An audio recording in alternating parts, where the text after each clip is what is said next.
느헤미야가 보여준 지도자의 모범. 느헤미야가 보여준 지도자의 모범. 우리 계속해서 금요일마다 느헤미야서를 강해하고 있는데요. 오늘 느헤미야의 강해 8번째 시간입니다. 우리나라뿐만 아니라 전 세계적으로 많이 연구하는 주제 가운데 하나를 꼽으라고 한다면 그 중에 반드시 들어가는 것이 리더십에 관한 연구입니다. 그래서 그런지 몰라도 서점에 가면 리더십에 관한 책들이 참 많이 전시되어 있습니다. 그렇다면 리더십이 무엇일까요? 리더십을 언어로 살펴보면 리더라고 하는 단어와 쉽이라고 하는 단어가 합쳐져 있습니다.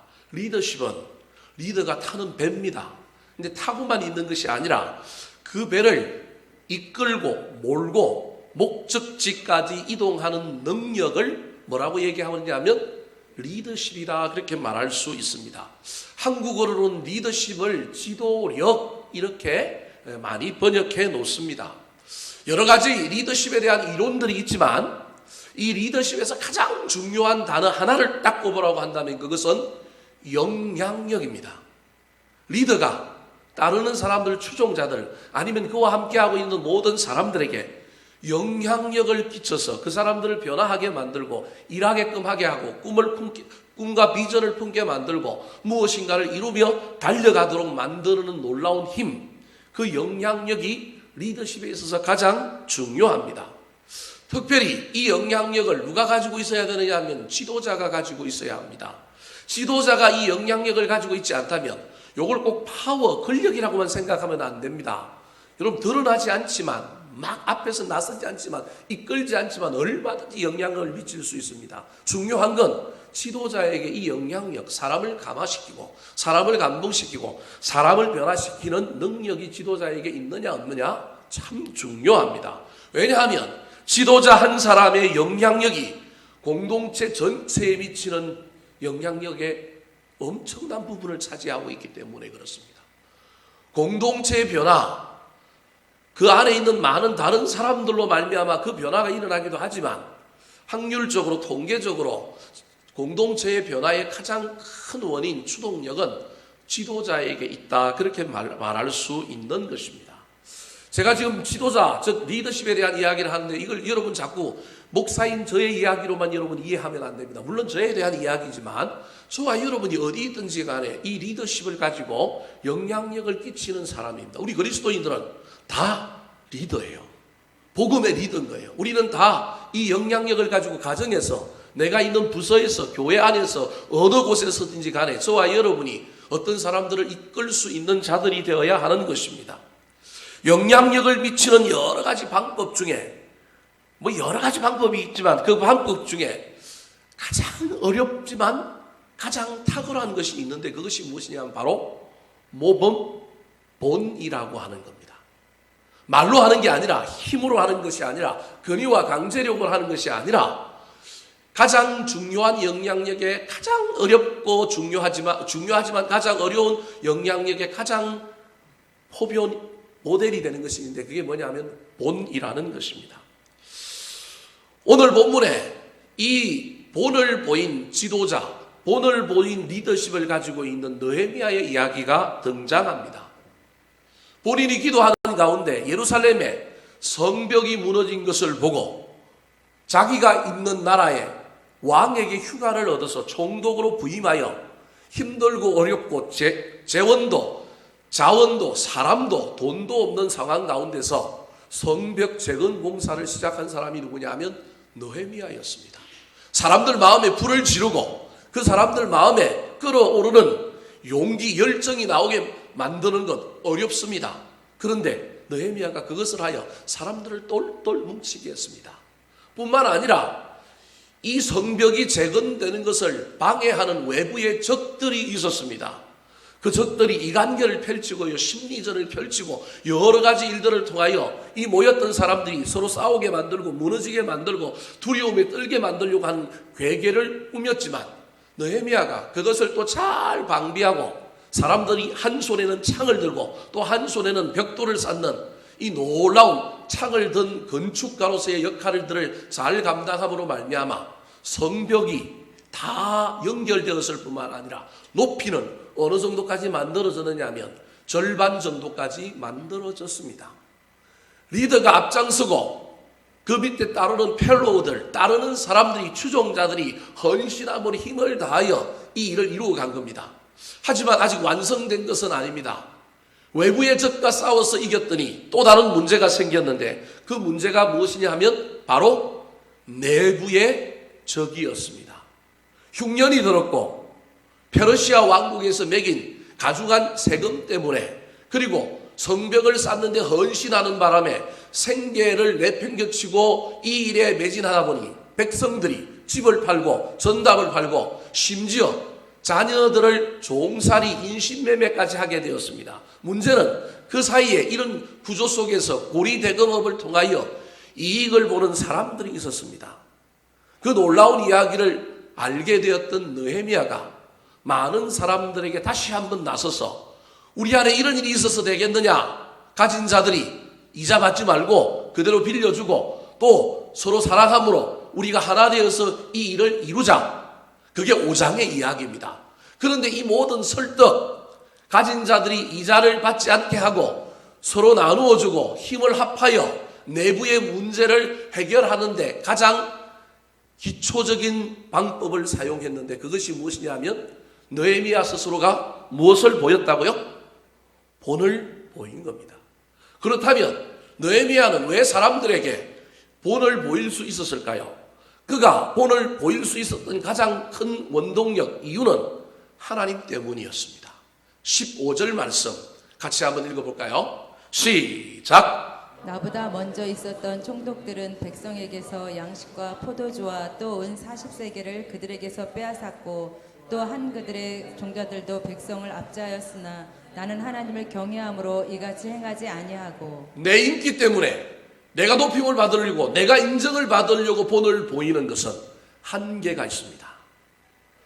저와 여러분이 세상 살면서 교회 안에서 신앙생활을 하면서 본을 보이는 목적은 누구 때문이라고요? 하나님 때문이어야 합니다. 내가 본을 보이고 내가 열심히 살고 내가 신실하게 살고 내가 거룩하게 살고 내가 다른 사람을 섬기는 것은 목적이 나 때문이 아니라 누구 때문이라고요? 하나님을 경외하는 방법이기 때문에 그렇습니다. 그게 하나님을 높이고 하나님을 잘 섬기고 하나님 되게 만드는, 하나님을 경외하는 가장 아름다운 방법이 내가 본이 되는 거예요. 내가 모델이 되는 거예요. 이것을 누가 알고 있었느냐 하면 느헤미야가 알고 있었습니다. 요셉이 보디발의 아내가 시스루 잠옷을 입고 막 밤마다 찾아와서 매일매일 유혹할 때 그가 누굴 경외해요? 하나님을 경외하잖아요. 내가 어찌 이 큰 악을 행하여 하나님께 득죄하리요 죄를 지으리까. 요셉은 누구를 바라보는 거예요? 하나님을 바라보는 거예요. 사람 바라보는 것이 아니라, 내 인기가 아니라 저와 여러분은 무슨 일을 함에 있어서 신실하고 무슨 일을 함에 있어서 열심을 내고 무슨 일을 함에 있어서 저와 여러분이 모범을 보이는 그 이유가 사람 때문에, 내가 높아지고 인정받는 것 때문이 아니라 그것이 하나님을 가장 잘 섬기는 방법임을 알고 우리도 다른 사람들에게 본이 되고 모델이 되는 신앙인이 되시기를 우리 구주 예수 그리스도의 이름으로 축원합니다. 자, 그렇다면 느헤미야는 어떤 본을 보였을까요? 그가 보인 본이 어떤 본이었기 때문에 내부에 긴장과 갈등이 생겼을 때 그 긴장과 갈등이 다시 봉합되어서 성벽 공사를 완성하며 달려갈 수 있게 되었을까요? 느헤미야가 보인 첫 번째 본입니다. 따라 하시겠습니다. 권리를 포기하라. 권리를 포기하라. 저와 여러분이 보여야 할 가장 중요한 본, 마땅히 내가 가지고 있는 권리, 이걸 행사한다고, 이걸 저와 여러분이 주장한다고 제가 될 것도 없고 아무런 문제가 없습니다. 이게 교만하다고도 할 수 없어요. 그럼에도 불구하고 그것을 포기하는 것이 느헤미야가 보였던 첫 번째 본입니다. 그렇다면 느헤미야가 가지고 있었던 권리가 무엇이었을까요? 그것은 바로 총독으로 재임하면서 당연히 총독이 받아야 할 월급, 사례, 녹을 받지 아니하였습니다. 14절 말씀 같이 한번 읽어볼까요? 시작! 또한 유다 땅 총독으로 세움을 받은 때 곧 아닥사스다 왕 제20년부터 제32년까지 12년 동안은 나와 내 형제들이 총독의 녹을 먹지 아니하였느니라. 자, 느헤미야가 예루살렘에 총독으로 부임하여 몇 년 있었느냐 하면 12년을 있은 거예요. 12년. 저 12년은 지금 이 이야기를 쓰고 있는 시점이 아니라 다 끝난 동안을 이야기하는 거예요. 현재에서 먼 미래까지 지금도 안 받았고 앞으로도 안 받아서 나중에 가면 전체 다 안 받은 거예요. 무슨 말씀이 이해되시죠? 벌써 지금 12년이 지났다는 얘기가 아니라 그 이후에 성벽 공사를 완성하고 예루살렘을 다스리는 총 기간이 몇 년이냐면 12년이라는 거예요. 그 12년에 대한 이야기를 지금 성벽 공사하고 있는 이 초기에 지금 이야기하는 거예요. 내가 이때부터 뭘 안 받았다고요? 월급, 녹을 받지 아니하였다라는 겁니다.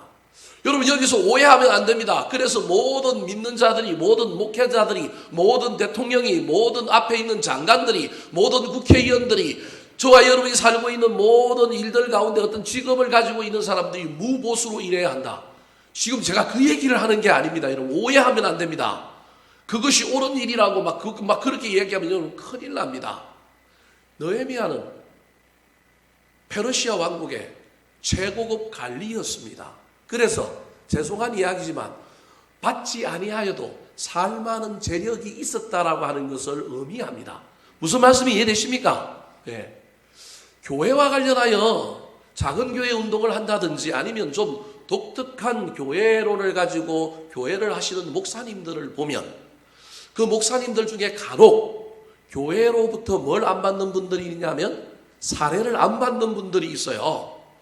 일부 교인들은 그것을 보고 그것이 옳은 것인 양 모든 교회 목사들이 봐라 저 목사님을 본받아야 된다, 저 목사님처럼 사례를 안 받아야 된다 이렇게 말하는 사람들이 있습니다. 아주 수가 낮은 사람들이고 성숙지 못한 사람들입니다. 왜 그러냐면 그 목사님은 그 사례를 받지 아니하여도 교회에 충성하고 헌신할 수 있는 삶의 기반이 있기 때문에 그렇습니다. 물론 그렇지 않은 사람들 중에 간혹 헌신하는 사람도 있지만 일반적으로 그렇습니다. 죄송합니다만 부인이 교수거나 부인이 교사거나 또는 부인이 뭐 직업이 있거나 본인이 무엇을 하다가 은퇴하여 연금 생활을 하고 있기 때문에 뭘 안 받아도 되는 어떤 부분들이 있기 때문에 그렇습니다. 그래서 받느냐 안 받느냐의 문제를 가지고 자꾸 저와 여러분이 오해하면 큰일 납니다. 지금 중요한 것은 마땅히 받을 수 있는 권리를 느헤미야가 지금 뭐 한 거예요? 내려놓았다라고 하는 사실에 주목해야 합니다. 저와 여러분도 마찬가지입니다. 우리도 살다 보면 저와 여러분이 때로는 내가 주장할 수 있고 내가 마땅히 누려야 할 것들이 있음에도 불구하고 우리가 뭐 할 수 있어야 하냐면 내려놓을 수 있어야 합니다. 내려놓음으로 그것이 사람들에게 본이 되고 사람들을 평화롭게 하고 사람들을 아름답게 만들 수 있었던 것입니다. 왜 내려놓았는지에 대한 이유를 좀 설명을 해보려고 하는데요. 느헤미야 이전에도 누가 있었느냐 하면 총독들이 있었습니다. 제1대 총독이 누구냐 하면 스룹바벨입니다. 1차 포로 기간 때 스룹바벨이 온 거예요. 그 이후에 페르시아에서 누굴 총독으로 보냈는지 명확하게 성경에는 나와 있지 않습니다. 그래도 어느 정도 총독들이 왔다라고 하는 것은 알 수 있습니다. 그런데 사마리아라고 하는 곳에 또 다른 총독이 있었는데 이 사마리아에 있는 사람들, 이 사람들이 이 팔레스타인 지역의 모든 무용로를 장악하고 세금을 받으려고 자꾸 예루살렘에 부임한 총독이 총독 역할을 못하게 방해했던 것 같습니다. 그래서 예루살렘이 부흥되면 고대 무용로가 어디를 통과하게 되느냐 하면 예루살렘으로 통과하여 그 예루살렘에서 무역로 통과세를 받음으로 말미암아 그 도시가 부흥되는 것을 싫어하여 사마리아에 살고 있던 총독과 혼혈된 사람들이 자꾸 예루살렘을 방해함으로 말미암아 스룹바벨 이후에 내려왔던 총독들이 예루살렘에서 사역을 그의 그 임기를 다 채우지 못하고 돌아갔거나 그래서 그 이후에 예루살렘에 아무도 총독이 부임하지 못했던 구조적인 문제가 있었던 것 같습니다. 오더라도 이 사람들이 중앙정부로부터 교부금을 받고 자체적으로 세금을 걷어서 어떤 일을 해야 되는데 사람들이 모이지 않으니 자체 세금이 거의지 않을 뿐만 아니라 통행료를 받아야 무역로에서 수입이 생겨야 자기들이 운영하고 자기 나라에 중앙정부에 또 뭐도 바쳐야 돼요. 세금도 바쳐야 되는데 그게 안 되니 부임했던 총독들이 어떤 짓을 했을까요? 15절 말씀 같이 한번 읽어볼까요? 시작. 나보다 먼저 있었던 총독들은 백성에게서 양식과 포도주와 또 은 40세겔을 그들에게서 빼앗았고 또한 그들의 종자들도 백성을 압제하였으나 나는 하나님을 경외함으로 이같이 행하지 아니하고. 자, 부임한 총독들이 자기 월급, 자기 녹슬 중앙정부로부터 받은 게 아니라 뭘 거둔 거예요? 세금을 걷어갖고 자기 월급하고 또 중앙정부에 뭘 바친 거예요? 세금을 바치는 구조인 거예요.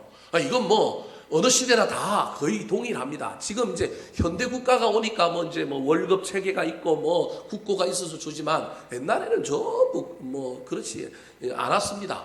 요즘 하고 있는 드라마 같은 거 보면 녹두장군, 녹두꽃 뭐 이런 것만 봐도 분명히 알 수 있잖아요. 고부군수 조병갑이 얼마나 착취를 합니까? 거두어서 자기 월급하고 중앙에 바치는 구조. 그러다 보니까 이전 총독들은 무역로를 통하여 어느 정도 또 다른 이익을 창출하여야만이 백성들에게 큰 부담이 안 되는 세금을 거둬야 되는데 이전 총독들은 엄청난 세금을 거둔 거예요.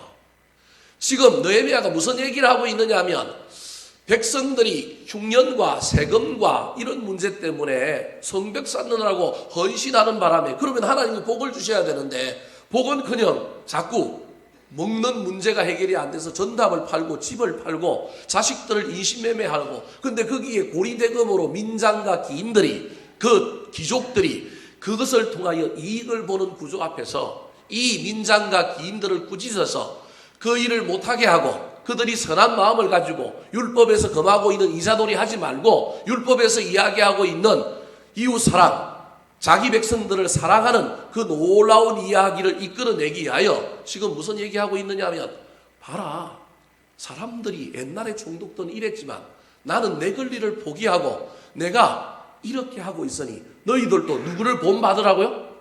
나를 본받으라. 내가 포기하는 것처럼 너희들도 이자를 포기해. 그리고 사람들에게 지금 굶어 죽어가고 다 같이 힘을 합쳐서 성벽을 재건해보자고 하는데 이 얼마나 귀한 일이냐. 이 일에 너희들이 사람들을 격려하고 사람들 먹고 사는 문제를 해결해 주라고 지금 본을 보이고 있는 것입니다. 이렇게 본을 보일 수 있었던 이유가 또 다른 한 가지가 있는데 그것이 무엇이냐 하면 하나님을 경외함으로 말미암아 하나님 때문에 이런 일을 했을 뿐만 아니라 또 다른 하나가 느헤미야에게 무엇이 있느냐 하면 백성들의 필요, 백성들의 아픔을 보고 공감하는 능력이 있었기 때문에 그렇습니다. 느헤미야가 페르시아 왕국에서 잘 먹고 잘 살고 고위 관료로 살고 있다가 소문 하나 듣고 그 나라의 상황, 예루살렘의 상황이 너무 어렵다는 말을 듣고 자기 직위를 내려놓고 총독으로 부임했던 것처럼 느헤미야는 사람들의 아픔을 공감하고 사람들의 필요를 보고 공감하는 능력을 가지고 있는 사람인 거예요. 그래서 와서 총독으로 부임해보니 총독으로서 그 예루살렘을 유지하려면 얼마나 비용이 많이 들겠습니까? 위에서는 세금 내라 그러죠. 자기와 함께한 사람들도 있죠. 그럼에도 불구하고 그의 눈에 보였던 것은 자기가 마땅히 지금 운영해야 될 운영비 세금의 문제가 아니라 백성들의 아픔이 보였던 겁니다. 그게 몇 절에 나올까요? 18절 말씀 같이 한번 읽어볼까요? 시작. 매일 나를 위하여 소 한 마리와 살찐 양 6마리를 준비하며 닭도 많이 준비하고 열흘에 한 번씩은 각종 포도주를 갖추었나니 비록 이같이 하였을지라도 내가 총독의 녹을 요구하지 아니하였음은 이 백성의 부역이 중함이었더라. 내가 총독의 녹을 요구하지 않은 것, 세금을 통하여 거두지 않은 것은 이 백성의 부역, 이 백성이 지금 애를 써서 일하고 생계를 유지하는 이것이 너무너무 중하고 너무너무 안타까워 보여서 백성들이 저리 헌신하는데 내가 어떻게? 그래서 그가 마땅히 받아야 할 권리, 누려야 할 권리를 지금 뭐 하고 있느냐 하면 포기하고 있는 겁니다. 하나는 하나님 때문에, 하나는 누구 때문에? 백성들 때문에 자기 권리를 포기하고 있는 것입니다. 사랑하는 성도 여러분, 저와 여러분이 가정에서, 사회에서 신앙생활 하다 보면, 교회에서 신앙생활 하다 보면 저와 여러분이 때로는 이 문제 앞에 봉착할 때가 있습니다. 그때 저와 여러분이 이 느헤미야 이야기를 잘 기억하여 때로는 좀 손해보더라도, 좀 억울하더라도 내가 마땅히 누릴 수 있고 내가 마땅히 해야 될 권리를 포기할 수 있는 성숙한 사람들이 되었으면 좋겠습니다. 지어야 할 것을 내려놓고 누려야 할 것을 포기했으면 좋겠습니다. 하나님을 두려워하고 백성을 불쌍히 여기는 사람, 하나님을 경외하는 사람은 백성을 긍휼히 여기고 불쌍히 여기는 사람이라고 하는 사실을 잘 기억하여 내가 단순히 인기를 얻기 위하여, 내가 단순히 높아지기 위하여 권리를 포기하는 것이 아니라 사람 때문에 뿐만 아니라 하나님 때문에 우리가 마땅히 누리고 마땅히 주장할 수 있는 것들을 포기할 수 있는 저와 여러분 되시기를 예수님의 이름으로 축원합니다. 두 번째, 내부에 벌어진 문제를 해결하기 위하여 느헤미야가 보여준 본은 어떤 본일까요? 따라 하시겠습니다. 비전에 헌신하라. 비전에 헌신하라. 비전을 이루고 꿈을 이루고 목표를 이루기에 가장 필요한 덕목 하나가 있는데 그것이 무엇이냐면 집중하는 겁니다. 가장 중요한 것이 있는데 그 뭐냐면 초점을 흐리지 않는 겁니다. 느헤미야의 비전, 느헤미야의 꿈은 뭡니까? 성벽을 재건하는 것이었습니다. 그런데 느헤미야와 함께 왔던 사람, 또 그 지역에 있었던 토착민들은 처음에 느헤미야와 함께 성벽을 재건하는데 마음이 들끓어 올라서 연합하여 성벽을 재건했지만 어느 순간에 그들의 마음이 어디에 가 있었느냐 하면 콩밭에 가 있었습니다. 그 콩밭이 뭡니까? 이익을 극대화하는 것, 고리대금업을 통하여 자기들의 이익을 극대화하는 것, 성벽 재건이 우선이 아니라 개인의 이익이 우선이었습니다. 그런데 정보도 빠르고 권력도 훨씬 더 많이 있었던 느헤미야도 그 이익을 추구하고자 했다면 얼마든지 할 수 있습니다. 그런데 느헤미야는 오로지 한 가지 목표, 초점을 흐리지 않고 비전에 헌신했습니다. 16절 말씀 같이 한번 읽어볼까요? 시작. 도리어 이 성벽 공사에 힘을 다하며 땅을 사지 아니하였고 내 모든 종자들도 모여서 일을 하였으며. 도리어라고 하는 말은 앞에 거와 반대말입니다. 앞에 가 15절이지 않습니까? 다른 종독들은 자기의 녹을 위하여, 녹뿐만 아니라 더 큰 이익을 위하여 백성들을 뭐 한 거예요? 착취한 거예요. 정당한 세금. 여러분, 정당한 세금은 거둬야죠. 그래야 총독으로서의 역할을 감당하고 다스릴 수 있지 않겠습니까? 그 세금 거두는, 정당한 세금 거두는 것도 포기했을 뿐만 아니라 지금 느헤미야는 도리어 뭐 하고 있느냐 하면 이 성벽 공사에 힘을 다하고 있다라는 거예요. 여러분, 사실은 16절 문장이 저기서 끝나야 됩니다. 도리어 이 성벽 공사에 힘을 다하였다 이러면 되는데요. 다른 말을 그 뒤에 붙여놓고 있어요. 그게 뭐예요? 땅을 사지 아니하였다라는 거예요. 이게 무슨 말일까요? 흉년이 들고 세금 문제 있고 막 성벽 공사에 헌신하느라고 자기 생계를 돌보지 못하다 보니까 사람들이 먹고 사는 문제 때문에 양식을 얻고자 뭘 한 거예요? 땅을 판 거예요. 이때 싼값에 나오는 땅을 어떻게 하면 돼요? 사면 되죠. 오늘날 치면 이게 부동산 투기라고 해야 될지 모르겠지만 여하튼 이게 기회잖아요. 느헤미야 눈에 보일 거 아니에요. 느헤미야는 지금 총독으로서의 녹을 받지 아니하여도 그가 고위관리직이 있었기 때문인지는 모르겠지만 그는 안 받아도 될 정도로 지금 이 일을 유지할 수 있었으니 그에게 자금의 여력이 있는 거예요. 그럼 땅이 나왔어요. 당연히 그 땅을, 싼값에 나온 땅을 뭐 하면 될까요? 사면 되죠. 자기 밑에 있었던 사람들, 기인과 민장들은 사실은 그 짓을 한 거예요. 그 짓을 한 거예요. 뿐만 아니라 그걸 고리대금업, 많은 이자를 받고 그 일을 했어요. 그런데 느헤미야의 목적은 그게 아니라 오로지 그의 목적이 뭐냐 하면 뭘 완공하는 거예요? 성벽을 완공하는 겁니다. 사랑하는 성도 여러분, 저와 여러분의 목표는 무엇입니까? 저와 여러분의 비전은 무엇입니까?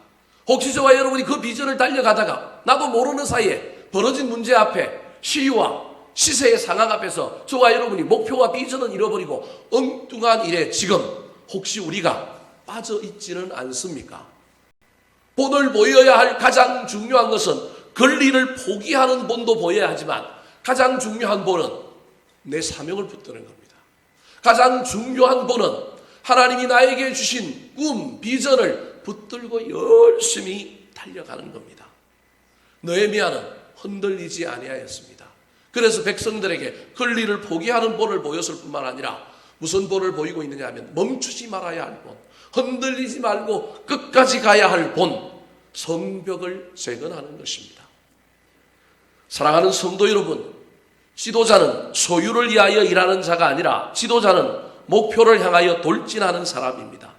목표 외에 다른 요소가 그 지도자를 사로잡기 시작하면 그 리더십은 허물어져 내릴 것입니다. 느헤미야는 흔들리지 아니하였습니다. 그걸 온전히 바라보고 달려감으로 말미암아 신앙인이라고 한다면, 사람이라고 한다면 절대 보는 비전은 놓치면 안 되는구나 하는 것을 느헤미야가 보여준 겁니다. 그래서 우리가 왜 모였지? 우리가 왜 생계를 다 포기하고 이 성벽 재건을 하고 있지? 모든 사람들이 초점 흐리지 않고 바라볼 수 있게 된 것입니다. 그런데 느헤미야는 또 다른 비전이 하나가 더 있었습니다. 성벽을 재건하는 것이 1차적인 비전, 1차적인 목적이었다고 한다면 그 목적 다음에 더 큰 목적이 뭘까요? 아까 우리가 이야기했잖아요. 누굴 높이는 거예요? 하나님을 경외하는 것. 그런데 그 하나님을 경외하는 자가 반드시 가져야 될 또 다른 비전 하나가 있는데 그게 뭐냐면 은혜를 사모하는 거예요. 누굴 바라보는 거냐면 하나님을 바라보는 거예요. 19절 말씀 같이 한번 읽어볼까요? 19절입니다. 시작. 내 하나님이여, 내가 이 백성을 위하여 행한 모든 일을 기억하사 내게 은혜를 베푸시옵소서. 권리를 포기하고 비전의 본을 보이고 이런 일들을 느헤미야가 막 선을 행하면서 사람들을 막 하나 되게 만들고 막 합니다. 여러분, 이렇게 목표 성벽 재건을 이루었다 칩시다. 이렇게 해서 그럼 느헤미야에게 오는 이익은 뭐가 있어요? 느헤미야는 그거 끝나고 나면 예루살렘이 안정되고 나면 다시 어디로 갑니까? 바사 페르시아 왕에게 가야 합니다. 이건 페르시아 왕에게 뭐 하고 왔어요? 약속하고 왔죠. 내가 총독으로 보내주면 일 끝나고 나면 돌아가겠습니다. 약속하고 왔잖아요. 돌아갈 겁니다. 성벽 재건을 했는데 헌신하여 꿈을 이루고 비전을 이루는데 그거 내 겁니까? 내 게 아니에요. 자기가 그렇게 열심히 헌신했다고 그래서 사람들이 그것을 알아줄까요? 뭐 알아주는 사람도 있을 수 있습니다. 그런데 느헤미야는 성벽 재건이라고 하는 비전 다음에 그가 가지고 있던 비전은 사람들이 나를 알아주는 비전이 아니라 누가 나를 알아주는 비전이에요? 하나님이 나를 알아주는 거예요. 여러분, 느헤미야서를 읽을 때 내 하나님이여라고 하는 단어가 나오면 그건 기도입니다. 이게 몇 번 나오느냐면 28번 나옵니다. 느헤미야서에. 느헤미야가 순간순간마다 어려운 일을 닥칠 때마다 이걸 하살 기도라고 하는데 그때마다 즉시 뭘 하고 있느냐 하면 느헤미야가 기도하고 있는 거예요. 여러분, 헌신이 어려운 거예요. 본을 보이는 것이 어려운 거예요. 사람들이 알아주면 더 열심히 할 텐데 그게 안 되는 거예요. 여러분, 헌신 한번 해보십시오. 비전을 품고 한번 달려가 보십시오. 사람들이 알아주고 따라주고 추종해주면 얼마나 좋겠습니까? 그런데 그런 일은 잘 안 일어나거든요. 그때 느헤미야는 누굴 바라봤느냐 하면 비전을 봤을 뿐만 아니라 이 비전을 이룸으로 말미암아 나에게 상 주실 분. 그래서 19절에 내 하나님이여, 내가 이 백성을 위하여 행한 모든 일을 뭐하사? 기억하사 내게 뭘 베푸시옵소서? 은혜를 베푸시옵소서. 그러므로 느헤미야의 두 번째 비전은 은혜입니다. 여러분, 저와 여러분의 신앙생활, 저와 여러분의 삶에 이 비전이 있습니까? 우리는 내가 무슨 일을 하고 난 다음에 목사인 저도 마찬가지죠. 교인들이 알아주면 좋겠고, 세상 사람들이 나 좀 알아주면 좋겠고, 내가 좀 인정받았으면 좋겠고, 그런데 그 모든 일 다음에 나한테 뭐가 오면 된다고요? 하늘로부터 은혜가 임하면 되는 거예요. 이게 목표여야 되는데 우리가 살다 보니까 그게 아니라 엉뚱한 일에 코를 빠뜨리고 있는 겁니다. 저와 여러분이 이 느헤미야의 본을 잘 기억하여 우리도 이 세상 살면서 비전의 본을 사람들에게 보였으면 좋겠습니다. 뿐만 아니라 은혜의 본을 보였으면 좋겠습니다. 사람들에게 인정받고 사람들로부터 무엇인가 오는 것에 대하여 열광할 것이 아니라 하나님께서 나에게 채워주실 그 놀라운 은혜, 그 비전을 바라보며 헌신하고 희생하고 권리를 포기하며 달려가게 되시기를 우리 구주 예수 그리스도의 이름으로 축원합니다. 마지막으로 느헤미야가 보였던 지도자의 본은 무엇일까요? 따라 하시겠습니다. 자신을 희생하라. 자신을 희생하라. 자, 느헤미야가 총독으로서 마땅히 누릴 수 있는 권리를 포기하는 것을 넘어서서 자신을 희생하고 헌신하는 데까지 나아갔습니다. 권리 포기하는 것, 즉 월급을 받아야 하는데 녹을 받아야 하는데 녹을 받지 않은 것, 이것도 큰 헌신이죠. 큰 희생이죠. 근데 하나님의 관점에서 보면 느헤미야는 이걸 안 받아도 느헤미야의 삶에는 문제가 있어요, 없어요? 먹고 사는데 문제가 있어요, 없어요? 없어요. 일반적인 우리 입장에서 보면 받아야 할 것을 안 받았기 때문에 이건 뭐예요? 우리는 손해라고 보는 거예요. 근데 느헤미야는 그런 정도의 멈춘 사람이 아니라 내가 받아야 할 것을 받지 않는 것을 넘어서서 내가 가지고 있는 것까지 뭐 하는 사람이라고요? 베풀고 나누고 헌신하는 사람이에요. 느헤미야가 이 본을 보인 겁니다. 몇 절에 나옵니까? 17절 말씀. 같이 한번 읽어볼까요? 시작. 또 내 상에는 유다 사람들과 민장들 150명이 있고 그 외에도 우리 주위에 있는 이방 족속들 중에서 우리에게 나온 자들이 있었는데. 여러분 진짜 저걸 한 조직을 운영하다 보면 그 조직을 운영하고 어떤 기관을 운영하다 보면 반드시 들어가는 경상 경비가 있어요. 임금 말고도 어떤 조직을 유지하려면 먹고 자고 써야 되는 경비가 필요한 거예요. 그걸 지금 뭐라고 하냐면 내 상이라고 얘기하는 거예요. 쉽게 이야기하면 예루살렘 총독으로 느헤미야가 부임했으니 이제 외교의 문제가 생기는 거예요. 그리고 정치의 문제가 생기는 거예요. 사람들을 만나야 되잖아요. 사람 만나면 최소한 뭐는 내놔야 돼요? 차는 내놔야 될 거 아니에요. 사람을 대접하면. 밥을 먹고 회의도 해야 되고 뭘 해야 될 거 아니에요. 그 얘기를 지금 하는 거예요. 그게 상이라는 거예요. 내 상에는 유다 사람들과 민장들 뭐가 있다고요? 150명이 있는 거예요. 쉽게 이야기하면 백성들 말고도 느헤미야가 직접적으로 고용하고 책임져야 할 임금을 줘야 할 사람이 몇 명 있는 거예요? 150명이 있어요. 그 외에도 우리 주위에 있는 이방 족속들 중에서 우리에게 나온 자들이 있다는 거예요. 이 말은 공식적인 외교 절차를 통하여 외교적으로 순방 오는 사람들이 있는 거예요. 순방 오는 사람들이 있는 거예요. 여러분 이게 쉽지 않습니다. 저도 목회해보니까요. 뭐 교회만 돌보면 되고 사례받아서 잘 살면 되지. 근데 목회를 해보면 한 교회의 대표가 되다 보니까요. 여기저기서 찾아오는 사람, 여기저기 오는 사람, 개인적인 체면도 있을 뿐만 아니라 교회의 체면도 있다 보니 이게 어렵습니다. 참 어렵습니다. 조금만 그들의 마음에 맞게 하지 않으면 뭐라고 얘기해요? 교만하다 그래요.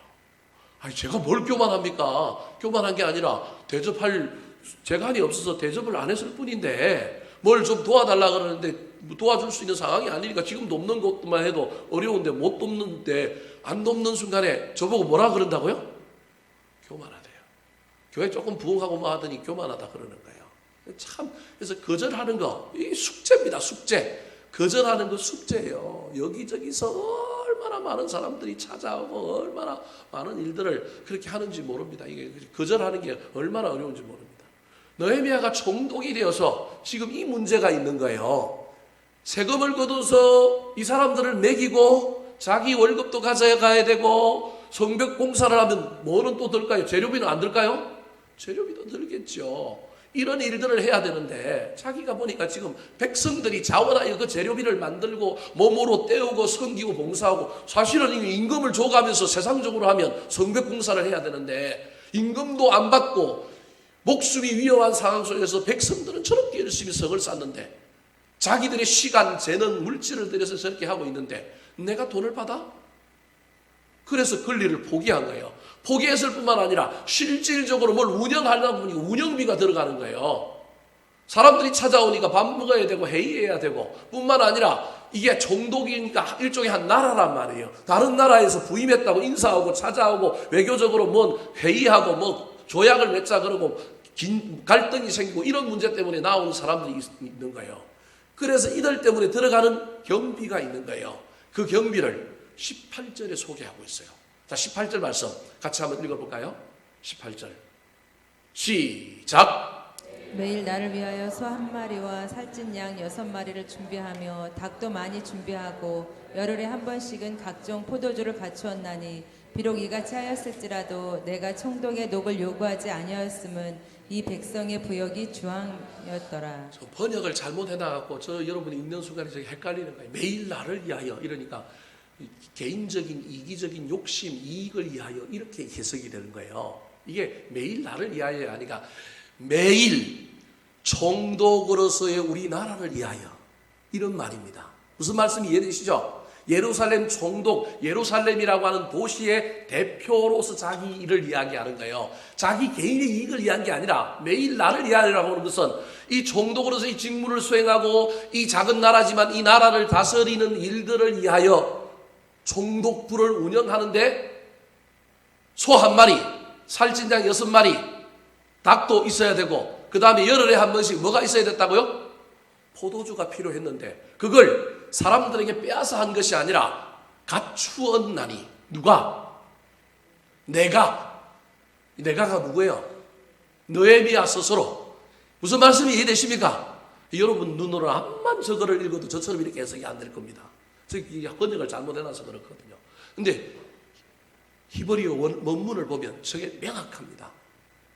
느헤미야가 스스로 자기 정부를 위하여 자기 총독부를 위하여 그 총독부의 경상경비 소, 살찐 양, 닭뿐만 아니라 포도주 이런 것을 열흘마다 보충하는 일들에 뭘 드렸느냐 하면 사비를 들여서 이걸 했다라는 거예요. 갖추었나니 비록 이같이 하였을지라도 이제 이해되시죠? 자기가 이렇게 하였을지라도 내가 총독의 녹을 뭐하지 아니하였다고요? 요구하지 아니하였다. 내가 사비를 쓰고 내 돈을 이렇게 써도 내가 요구하지 아니하였던 것은 이 백성의 부역이 뭐함이라고요? 중함이더라. 이 백성들이 지금 이렇게 힘든데 어떻게 그들의 삶에 더 큰 어려움을 더 큰 짐을 지어주면서 그렇게 할 수 있겠느냐? 못한다. 차라리 내가 내자. 내가 헌신하자. 그래서 지금 그가 권리를 포기하여 마땅히 받아야 할 것을 받지 않았을 뿐만 아니라 지금 뭐 하고 있느냐 하면 자기가 가진 것을 내어서 헌신하고 있는 것입니다. 사랑하는 성도 여러분, 느헤미야의 자기 희생으로 예루살렘 성벽이 재건되었고 바울 사도의 자기 희생으로 유럽이 복음화되었고 예수님의 희생으로 전 세계 인류의 구원이 임한 것입니다. 누군가의 희생 없이는 무엇인가 일어나지는 않습니다. 마땅히 내가 받아야 할 권리를 포기하는 것도 참 귀한 일이지만 더 귀한 것은 거기에서 아래로 내려가는 거예요. 위로 올라가서 받을 걸 받지 않는 것도 엄청나게 중요하지만 지금 이 자리에서 밑으로 내려가서 내가 희생하고 내가 헌신할 때 그것은 반드시 열매를 맺게 되어 있습니다. 희생은 결코 헛되지 않습니다. 열매를 맺고 비전을 이루고 하나님을 기쁘시게 할 것입니다. 물론 우리가 아무리 희생해도 사람들이 알아주지 못할 때가 많습니다. 그리고 그 희생의 결과가 나에게 어떤 유익을 주지 못할 때도 있습니다. 예를 들어 느헤미야도 아무리 성벽을 재건하는데 헌신했다 할지라도 그 성벽이 자기 것이 아닙니다. 자기가 떠나고 난 다음에 예루살렘에 있었던 사람들이 그때 함께 했던 사람들 이거 느헤미야가 한 거야. 그렇게 이야기할지 모르겠지만 세월이 지나고 나면 느헤미야라고 하는 사람의 이름은 어떻게 될까요? 잊혀진 바 될지도 모릅니다. 그래서 헌신하는 사람들은 헌신하다가 사람들의 인정을 못 받고 사람들이 안 알아주니까 우리 인간은 어쩔 수 없거든요. 사람들의 인정을 받아야 되고 사람들의 추임새가 있어야 되고 사람들의 응원이 있어야 된단 말이에요. 그게 없으면 때로는 헌신하던 사람들이 어떻게 될까요? 지칩니다. 멈춥니다. 뒤로 갑니다. 느헤미야도 그랬을 가능성이 있습니다. 그래서 느헤미야가 이 이야기를 지금 기인과 민장들에게 하면서 19절에 뭐 하고 있어요? 기도하고 있잖아요. 여러분 이 19절의 기도가 얼마나 인간 본연에 아무리 믿음 좋은 사람도 사람들이 알아주지 않으면, 사람들이 응원해주지 않으면 지친다는 거예요. 근데 이때 지칠 때 사람들로부터 뭘 받으려고 하지 말고 느헤미야의 가장 아름다운 강점은 그때 누구한테 기도해요? 내 하나님이요. 하나님께 기도하잖아요. 하나님, 내가 이 백성에게 행한 모든 일을 제발 뭐 해달라고요? 기억하셔서 나에게 뭘 주십시오? 은혜를 주십시오. 사랑하는 성도 여러분, 헌신하다가 지치지 마십시오. 헌신하다가 사람들이 나에게 어떻게 해주지 않음으로 말미암아 사람들 바라보고 사람들 원망하고 사람들 미워하지 마시고 저와 여러분의 시선과 저와 여러분의 입을 하늘을 향하여 느헤미야처럼 열었으면 좋겠습니다. 내 하나님이여, 내가 한 것 아시지요? 내 하나님이여, 내가 한 것 기억해 주셔서 나에게 뭘 베풀어 달라고요? 은혜를 베풀어 달라고요. 그래서 하나님만 바라보고 하나님 의지함으로 말미암아 끝까지 이 헌신을 완성함으로 헌신의 몸을 보였으면 좋겠습니다. 많은 사람들이 헌신하다가 이 문제에 걸려가지고 이 헌신을 끝까지 완성하지 못하고 실컷 헌신만 하고 실컷 손해만 보고 나중에 다 원점으로 돌아가 버리는 경우들이 많다는 사실을 잘 기억하여 저와 여러분은 이제 사람 보지 않고 눈을 하늘을 향하여 들고 입술을 하늘을 향하여 열므로 말미암아 주님 좀 알아주세요. 주님 기억해 주세요. 주님 베풀어 주세요. 기도함으로 말미암아 다시금 힘을 얻어서 그 헌신을 이루어 갔으면 좋겠습니다. 그래서 이때 이야기했던 느헤미야가 언제까지요? 12년까지. 제가 아까 이야기했잖아요. 이때는 초창기라고. 12년까지 여전히 뭘 안 받는다고요?